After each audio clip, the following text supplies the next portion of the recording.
Hi friends, in the previous section we have discussed about what is Fourier series, properties of Fourier series and the problem related to that. In this video we are going to discuss about another mathematical tool called Fourier transform. If you have a periodic signal, then we can apply a Fourier series to find the frequency content of the signal. But if our signal is non-periodic in nature, so it is not able to apply Fourier series. So we are going to another mathematical tool, that is Fourier transform. In Fourier transform we can apply both periodic and non-periodic signal. In addition to this transform, we have two more transform, that is one is the Laplace transform and another one is a Z transform. Laplace transform and Z transform. So we will see small introduction about these two transforms, then we will move on to Fourier transform. So we have already discussed Fourier series. Now we are going to discuss about Fourier transform. So these two mathematical tools are used to analyze the frequency content of a signal. So used to analyze the frequency of signal.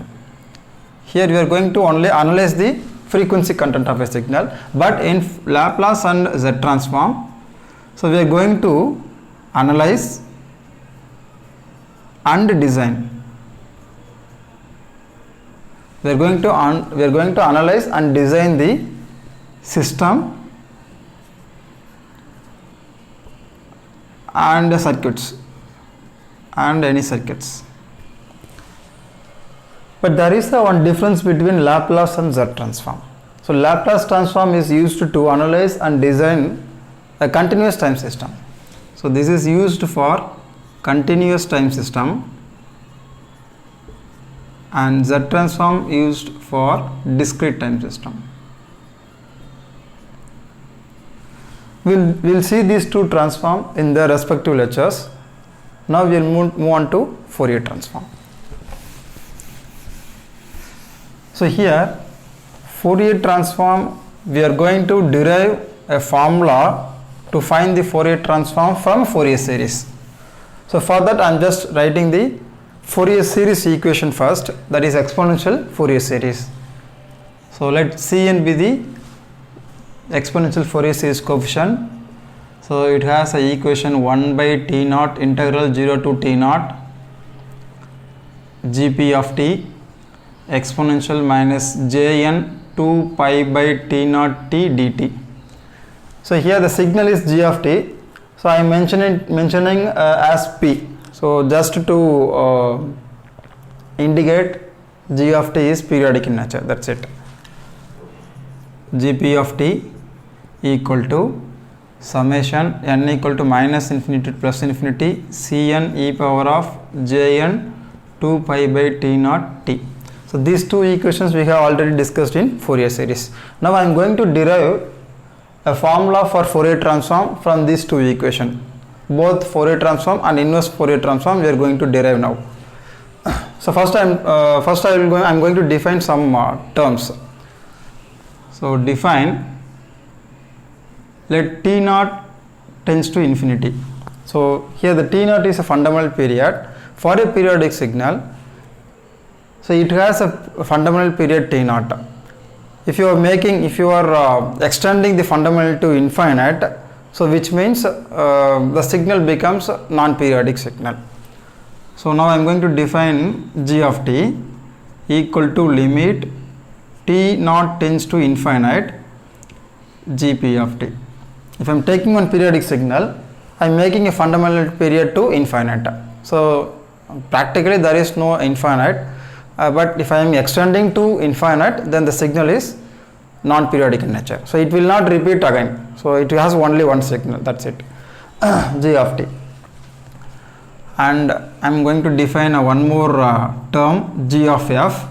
So this is actually a Fourier transform representation, which is equal to Cn t naught and del f, small change in frequency, equal to 1 by t naught, and one more term fn, f suffix n equal to n by t naught. So first we will take a first equation Cn. So just bring t naught to left hand side.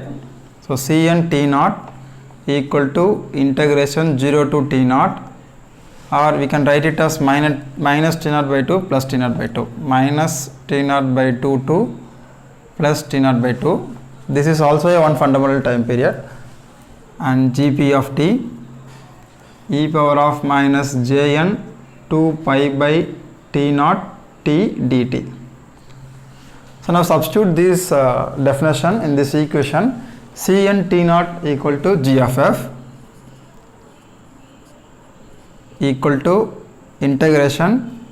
So here t naught is infinite, so lower limit will be minus infinite and upper limit is plus infinite. So Gp of t becomes g of t because t naught tends to infinite.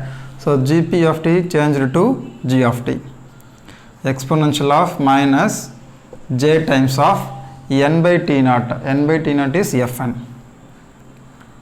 2 pi n by t naught is f suffix n t df. Since t naught tends to infinite, so which means omega naught of angular frequency becomes 0, because t naught, that is 2 pi by t naught, omega naught equal to 2 pi by t naught. If this becomes infinite, then omega naught becomes 0. If there is no angular frequency, then n is not valid. Since t naught tends to infinite, omega naught becomes, this tends to 0, so n is not valid. N is not valid, so fn changed to merely a frequency f. So you can apply this statement to this equation. So g of f equal to integration minus infinite to plus infinite g of t e power of minus j 2 pi, now fn changed to f t dt. So this is the formula to find the frequency content of a signal g of t. So g of f equal to integral minus infinity to plus infinity g of t e power of minus j 2 pi fn changed to f into t dt. So this is actually, it's not df, it's a dt. So this is the formula to find the Fourier transform for a signal g of t. So this is a Fourier transform formula. Now I am going to derive another formula, that is I am going to recover a signal from g of f. So I am going to recover a signal g of t from its frequency content. So that is called the inverse Fourier transform. So for that I am going to take a second equation Gp of t. I am erasing this.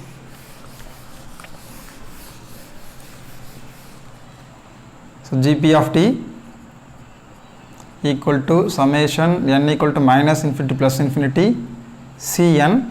So here I am multiplying t naught as well as I am dividing one t naught here.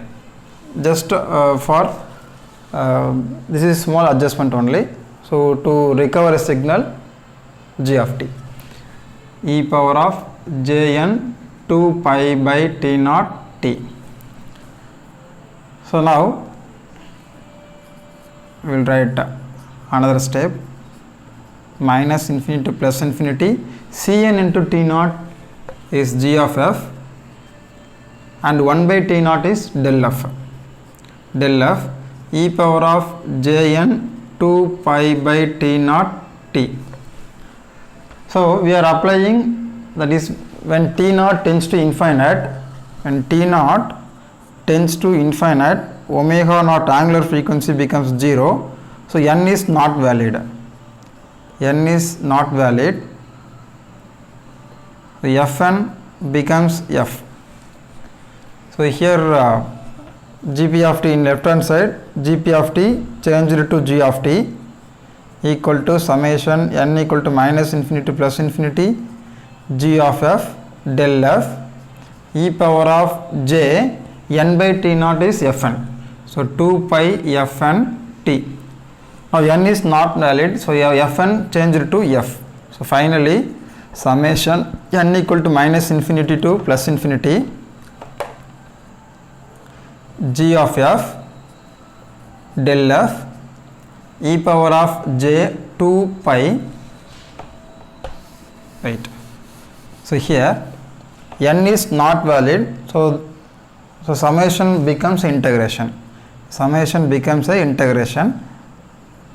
So g of f e power of j 2 pi ft. The small change in frequency we can write it as differentiation of f. So we will get g of t. So this is the formula to recover a signal g of t from its frequency content g of f. So this equation is called inverse Fourier transform. Inverse Fourier transform. Now I am going to write both Fourier transform and inverse Fourier transform together, and we will call it as a Fourier transform pair.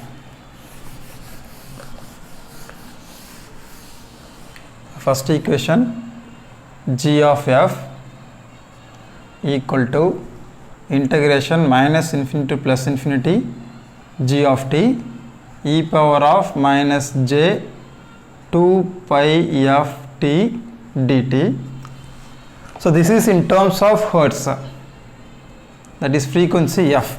So we can also write it in the terms of radians per second, that is omega. G of j omega equal to integration minus infinity to plus infinity g of t e power of minus j omega t dt. This is in terms of radians per second. So these two equations called as Fourier transform. In some book, instead of g of j omega, they are represented as g of omega. So both are same only. And the second equation is inverse Fourier transform g of t. So we are going to recover a original signal from its frequency content, integration minus infinity to plus infinity g of f e power of j 2 pi f t df. Similarly, in terms of radians per second, g of t equal to 1 by 2 pi integration minus infinity to plus infinity g of j omega e power of j omega t d omega. These two equations are called as inverse Fourier transform. So these two together we can call it as Fourier transform pair, which means if we have a signal g of t, it has a Fourier transform pair. So if we have a g of t signal, it has a Fourier transform pair with g of j omega or g of f. So this is Fourier transform and this one is inverse Fourier transform. So this we call it as a g of t and g of f, call it as a Fourier transform pair. Okay friends, so in this video, so we have derived a formula for Fourier transform and inverse Fourier transform. Thank you friends.